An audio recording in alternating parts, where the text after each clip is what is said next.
अब यस्तो छ यो सामान पछाडि यहाँ पनि छ। अब आज चाहिँ हामी एकजना साथीसँग 3 दिनको लागि क्याम्पिङ घुम्नलाई जाँदैछौँ र हाम्रो डेस्टिनेसन चाहिँ माथि त्यो टपमा देखेको यसलाई चाहिँ हामी हुरुरे भन्छ। यो टप सबसे चुच्चो अनि योभन्दा नि अझै माथि हो यो पनि कटेर जान्छ हामी। 5 पोखरी भन्ने ठाउँ छ जस्ट सिन्धुपाल्चोक होइन हाम्रो गाउँको। सो त्यहाँ जाँदैछु 3 दिनको लागि। आजको हाम्रो क्याम्प चाहिँ मैले देखाएको त्यो कालो पहाडको मुनि हुनेछ। सो साथीकोमा म जाँदैछु अब उसकोमा गएर उससँग फेरि हामी जान्छ। वेल गाइज अहिले चाहिँ फोक्ते भन्ने ठाउँ आइपुगेका छौँ हामी।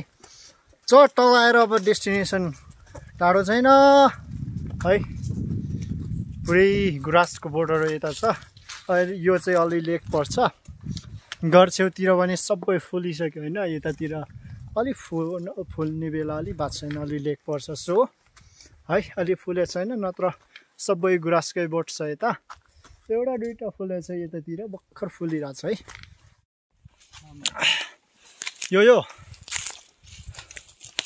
यो नि गुराँसकै बोट हो, अलि लेकतिर पाइने यो चाहिँ है। यस्तो बोक्रा आउँछ यसको चाहिँ चट्ट लगाएर राम्रो हुन्छ है। बोट चाहिँ हेर्दा एकदम एट्र्याक्टिभ देखिन्छ। प्लस यसको पानी धेरै ठुलो, अलि बाक्लो के भन्छ, अलि ठुलै हुन्छ होइन। तातो अब डार्क रेड भनौँ, डार्क रेड र अब अर्को वाइट हुन्छ अनि पहेँलो पनि हुन्छ। हाम्रोतिर चाहिँ फेरि पिङ्क प्लस पिङ्क र वाइट मिसिएको पनि पाइन्छ अनि प्लस रेड पाइन्छ है। यता चाहिँ लगभग हाम्रो यो माक्लुङ एरियामा 12-13 प्रजातिको चाहिँ पाइन्छ होला गुराँसहरू है। चलेमा आइपुगेका छौँ हामी।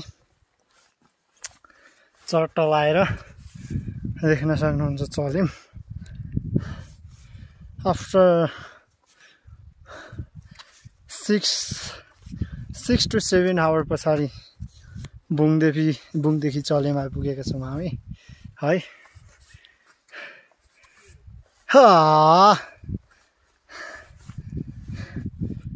डेस्टिनेसनको लगभग 90% बाटो कम्प्लिट भइसकेको छ है। अब यो ठ्याक्क यही माथिनिर जानुपर्ने छ। This is my trekking. Look at this. यो चाहिँ हाम्रो माथि आजको क्याम्प जाने ठाउँ चाहिँ उतै माथि यो जुन कालो डाँडा छ योभन्दा मुनितिर हो क्याम्प बस्दै भनेर हाम्रो डेस्टिनेसन फिक्स बनाएको चाहिँ। सो माथि चाहिँ अब यो अलि माथि मास्नेर बाटो अब चाहिँ यो ट्री लाइनहरू हुँदैन, त्यहाँदेखि चाहिँ यो रोप पाउँदैन, त्यही भएर माथि दाउरा नि हुँदैन। अनि यहीदेखि बोकेर लाँदैछु। यस्तो छ मेरो हालत, ट्रेकिङको हालत गाइस। गाह्रो छ नि त ट्रेकिङ गर्न, है फेरि कम त सास पर्दैन। अहिले चाहिँ एप्रोक्सिमेटली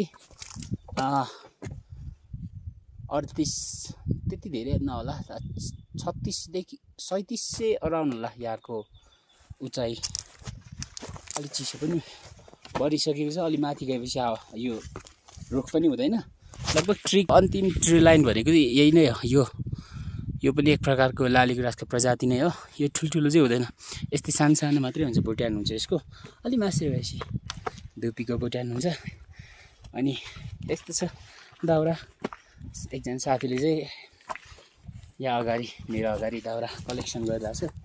राति बाल्नु पर्यो, खाना त बनाउनु पर्यो, माथि दाउरा हुँदैन के पुल्ने भने यो गाइस क्यान सी। त्यहाँदेखि चाहिँ रुख हुँदैन, त्यही भएर गाह्रो छ।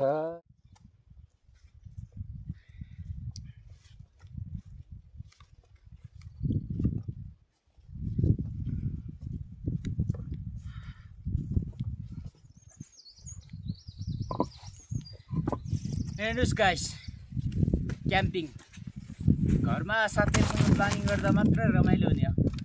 यहाँ फिल्डमा आएपछि त नि हालत हेर्नु, सास बढ्छ, थाकिन्छ है। गाह्रो छ नि अझै माथि पुग्नु पर्नेछ। हामीले यसरी दाउरा बोक्नुको मुख्य रिजन भनेको हामी आफै ठ्याक्क देख्न सक्नुहुन्छ है, यो जङ्गल कटेपछि माथि पोल्ने केही छैन कि हाम्रो क्याम्प भनेको यो माथि हुन्छ है, ठ्याक्क यो बादल आइरहेको डाँडामाथि हुन्छ। यो भोलिको हाम्रो ट्रायल भयो, यो बिचबाट माथि कटेर है पासपोखरीको लागि हामी भोलि जानेछौँ। चट्ट अहिले हेर्न सक्नुहुन्छ है, दाउरा यहाँबाट लगिरहेछौँ। खास मेन भनेको दाउरा मात्र होइन, पानी पनि यो जङ्गलभन्दा तल्लो साइडबाट ल्याउनु पर्ने हो। खास पानीको लागि चाहिँ हामीले अब यो यता माथि देख्न सक्नुहुन्छ, यो कुनाकान्द्रामा रहेको यही हिउँलाई पगालेर पानी बनाउने हाम्रो अब प्लान छ। अब हेरौँ माथि गएर हिउँ भेटिन्छ कि भेटिँदैन फेरि है, त्यही छ है। पानी भेटिएन भने हाम्रो आज बिजोक रमाइलो हुन्छ। खास खानलाई त छ, तर अब तिर्खा चाहिँ अलि लाग्ला, त्यही हो है। फाइनली मैले तलै बाटो देखाएको हुरुले पिक चाहिँ यो हो। आजको हाम्रो क्याम्प चाहिँ यतै हुनेछ। अगाडि सन्तोष छ। यहाँ आइपुगेपछि चाहिँ हाई अल्टिट्युड विकनेस एकदमै फिल हुन्छ। सो थोरै हिँड्दा पनि एकदमै धेरै थाकेको फिल हुन्छ। सो हाम्रो क्याम्प हामी सायद यतैतिर सेटअप गर्छौँ आजको। लेट्स सी, अब हामी फर्स्टमा प्लेस हेर्छौँ, त्यहाँबाट के हुन्छ। फाइनली झन्डै सास गयो जहाँ पनि आइपुग्नलाई। सन्तोषजी पहिला नै आइपुग्नु भएको छ। सो अब हामी चाहिँ क्याम्पको लागि बेस्ट प्लेस फाइन्ड गर्छौँ। Could you please hold my back? Yeah. Thank you. Wow. I feel so light, bro. Oh my god. Look at this. यो चाहिँ मैले तलै बाटो लिइरहेको। त्यो तल ब्याग, यो दाउरा। अब या you guys can see. या सास बढिरहेको छ बोल्ने। रुख एउटा पनि छैन, सानो भुट्यान पनि छैन। सो यो चाहिँ पोल्नको लागि हामीले दाउरा तलै बाटो लिएर आउनुपर्छ। सो अब पानीको व्यवस्था चाहिँ हामी हेर्छौँ होइन। यतातिर कता हिउँहरू जमेको छ, डिपोजिट हिउँहरू केही कुनै ठाउँमा, चिसो ठाउँमा अहिले नै बाँकी छ। त्यो हिउँ नै आज हामी सायद त्यही नै युज गर्छौँ एज अ वाटर। त्यही रहेछ। थुप्रो उसकै पनि ओके। ऊ त्यो ढुङ्गाको द्याट वान इज हुरुरा पिक। ठ्याक्कै यो बिचको भाग। भोलिको हाम्रो बाटो त्यही बाटो हुनेछ। ठ्याक्क अहिले चाहिँ हामी आजको क्याम्प चाहिँ यही भनेर आएको। सायद यतैतिर हामी क्याम्प राख्छौँ आजलाई। र यहाँबाट चाहिँ पुरै बादल आउँदैछ क्या।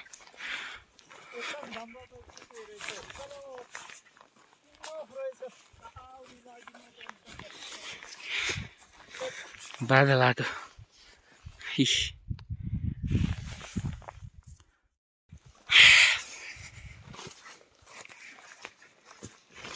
Oh wow.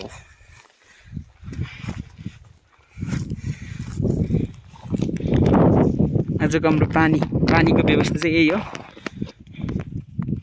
यही हाम्रो पानीको व्यवस्था।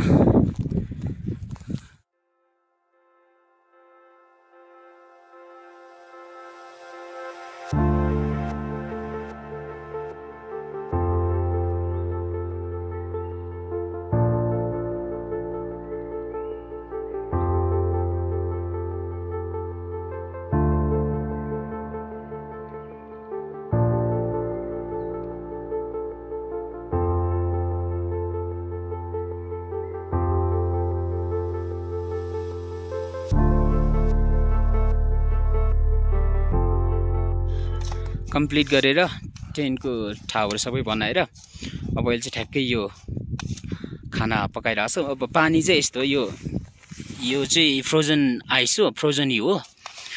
यो पहिला त्यो परेको थियो, अनि कुना खाप्चामा चाहिँ यो रहेको रहेछ। अब पानीको सुविधा छैन यता, पानी यही हो। अब यसैलाई बिलाएर पिउने खाने जे गर्ने सबै यसैले गर्नुपर्छ। अनि यता हाम्रो मिस्टर माइलाले चाहिँ उहाँ चाहिँ कुक हुनुहुन्छ आजको। सो यो चाहिँ हाम्रो चुला भयो। यो दाउराहरू चाहिँ हामीले तलैबाट लिएर आएको। अब यता चाहिँ अँध्यारो छ, यो पुरै रात परिरहेछ। यो तल चाहिँ घाम डुब्दै गरेको दृश्य हो। यो चाहिँ सनसेट हो। जस हाम्रो टेन्ट चाहिँ यो माथि छ, अलिक देखिँदैन।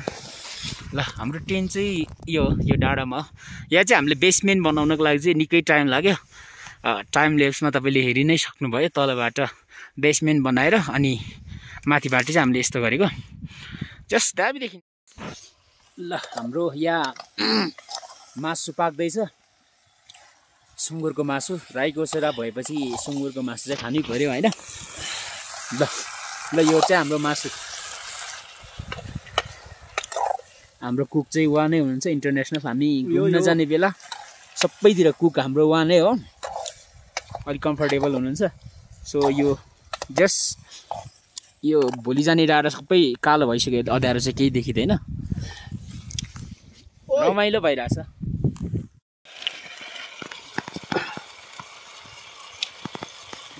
मासु पाक्यो। खाना रेडी। मासु रेडी। मासु चत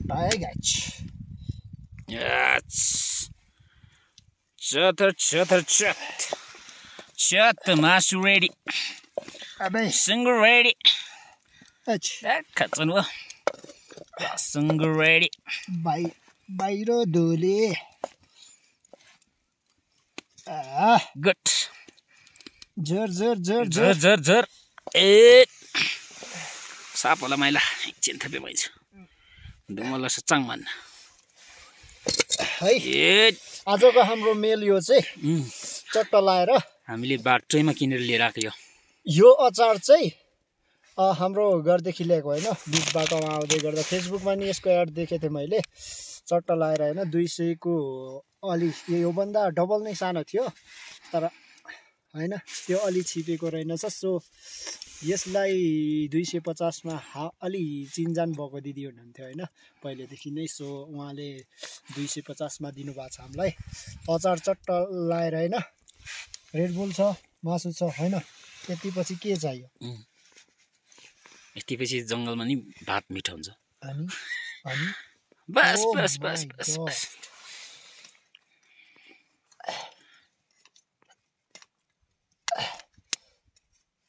ओके शाबाश।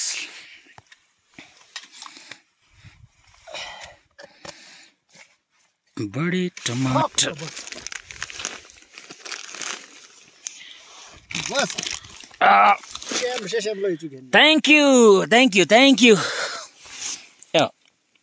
दिमो हेर्न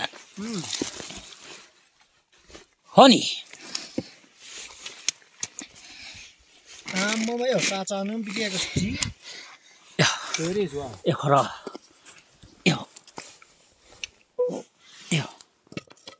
लैदिन्छु क्लने थियो त।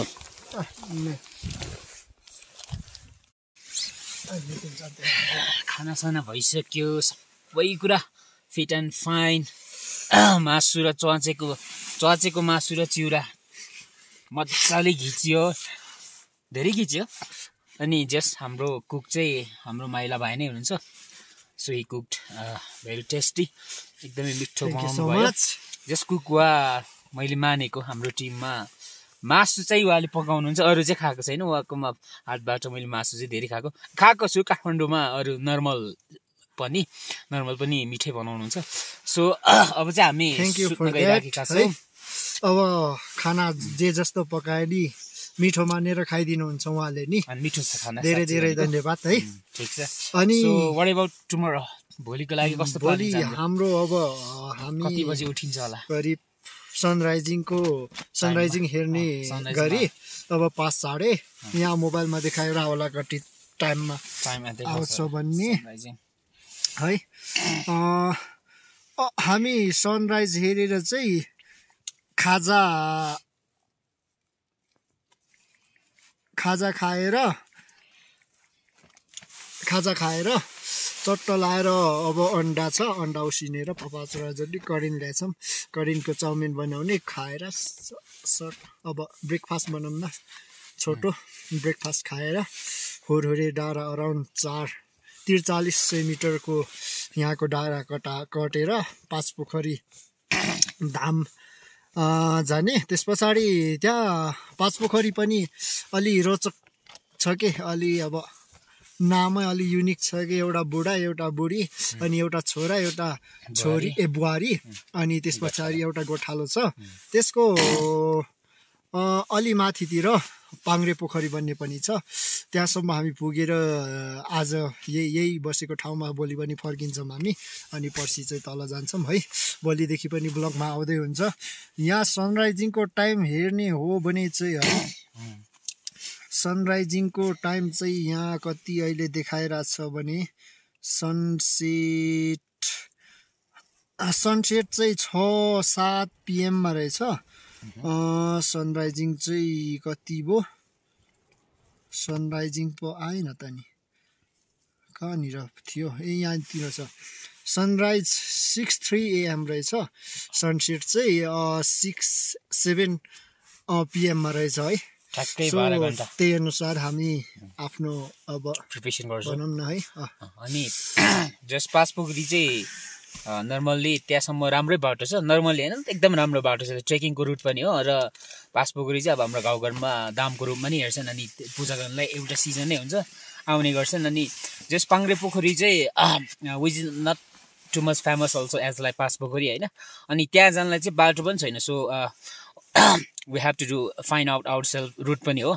सो लेट्स सी भोलि के हुन्छ। जस त्यहाँसम्म पुग्ने रहर चाहिँ छ है, लेट्स सी टुमरो। अब बाटो खोज्दै अब अनुमानले गइन्छ भन्ने विचार छ। हामीले गुगल म्यापमा मात्रै हेरेर आएको, यो बिफोर हामी कहिले पनि गएको छैन। त्यहाँ चाहिँ पाँचपोखरी त धेरैचोटि गइसक्यो हो। सो अनि पाङ्रे पोखरी भन्दा मास्निर पनि एउटा पोखरी छ विच इज अननोन, नाम चाहिँ थाहा छैन, तर जस पोखरी चाहिँ छ हामीले गुगल म्यापमा। अनि भोलि यदि टाइमले पुग्यो भने हामी दुइटै चाहिँ एक्सप्लोर गर्ने कोसिस चाहिँ गर्छौँ। Okay, this much for tomorrow and good night.